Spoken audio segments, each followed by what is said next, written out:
Rule number 7, pursue what is meaningful, not what is expedient. Yeah, well, that meaning is what you have to buttress yourself against the tragedy of life. It's like engagement. We're having an engaging conversation. You know, we'll walk away from this, and hopefully the people who are watching, they'll walk away and they'll think that was worthwhile. It's like, okay, think about what that means. It means that despite the fact that you're a fragile, damaged, mortal creature, you found something to do that announced itself as worthwhile. That's meaning. It's an instinct. Like it's not, it's a deep, deep instinct. It's maybe the deepest instinct. It's like a form of vision, except it's not like an embodied sense. It's not a specified sense. Meaning tells you when you're in the right place. And the right place is between chaos and order. And those are real places. Your hemispheres, like your right hemisphere is roughly evolved, let's say, to deal with things you don't understand. That's chaos. And your left is there to deal with things you do understand. And you can't just stay with the things you do understand because you already understand them. And you can't just stay with what you don't understand because then you're lost. Yeah. Well, you need to be in the middle of those two. And you can tell when you're in the middle because everything lines up and you feel engaged and that what you're doing is meaningful. It's like, that's what you pursue. Expedience is you do the thing that gets you off the hook the fastest right now. Well, you play that game across time, it doesn't work. It sends you down because you're sacrificing the future for the present. Meaning doesn't do that. Meaning says, I'm here where I should be. And you can't tell why, it's just that everything is right. And you get this physiological sense. Right place, right time, right conversation, you know? And that's usually a conversation where you're both trying to expand the way that you look at the world.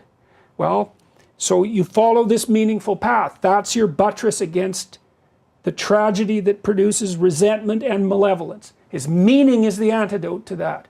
And that's the fundamental religious truth.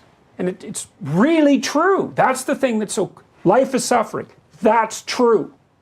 There's malevolence. That's true. Meaning is the antidote to that. Yes. And it's not some kind of fragile epiphenomena. It's the deepest thing. So people need to know that. It's so important to know that. Well, and people say, well, meaning isn't real. It's like, no, that's wrong. It's actually the most real thing. It might even be more real than suffering and evil.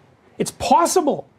And like I think about this technically, you know, this isn't a metaphysical assumption that I'm making.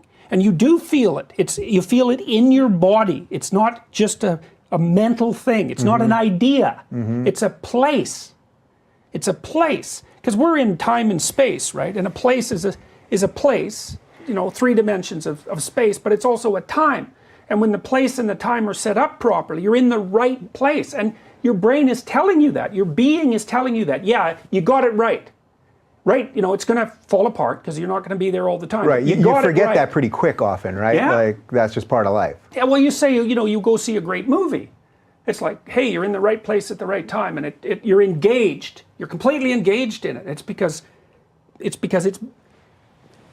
there's no other way to put it. You're in the right place at the right time, and the meaning is the signal of that. And so the purpose of profound religious contemplation, in some sense, in the deepest sense, profound philosophical contemplation, is to learn how to be in the right place at the right time all the time.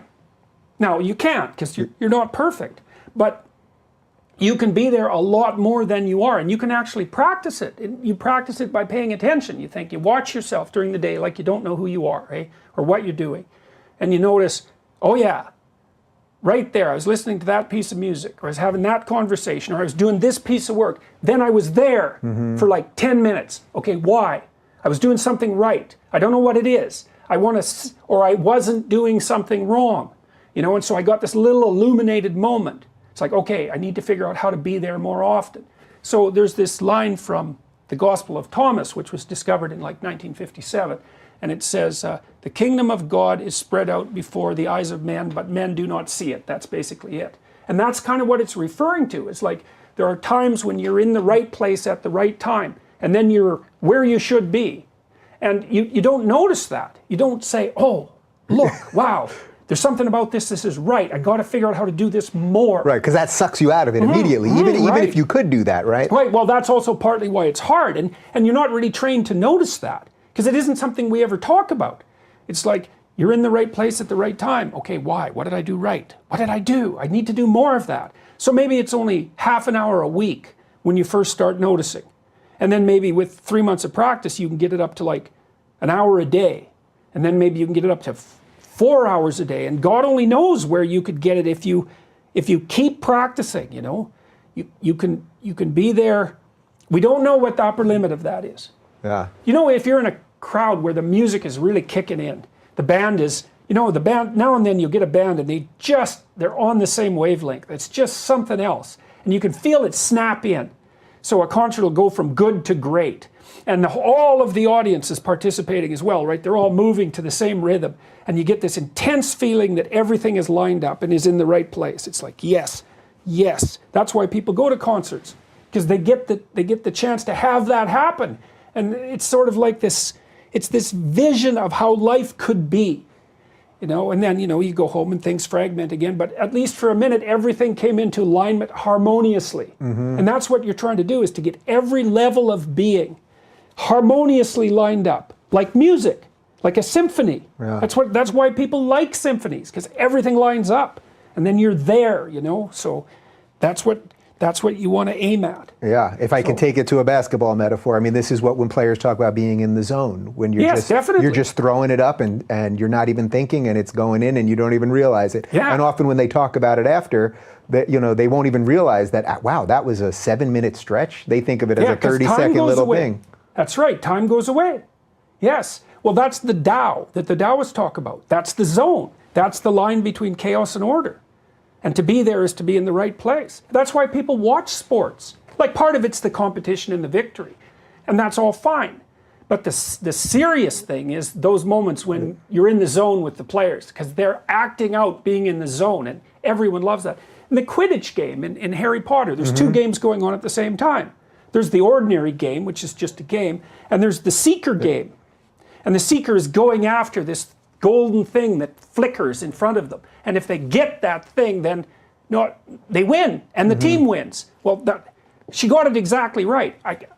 That little thing, the snitch that everyone is chasing, is actually an ancient alchemical symbol for the union of chaos and order. Huh. I don't know how in the world she figured that out. It's called the round chaos. It's unbelievably obscure. Huh. If you look it up on Google, I think the only reference to the round chaos is from my website. I learned it from reading Jung. I don't know how she figured it out. Wow. But so the Seeker is seeking this thing that glimmers in front of him, right? It moves everywhere, right? That's Mercury, the winged messenger of the gods, right? And so you're chasing that, and now and then you get it, and everyone wins. So yeah, that's meaning, yes.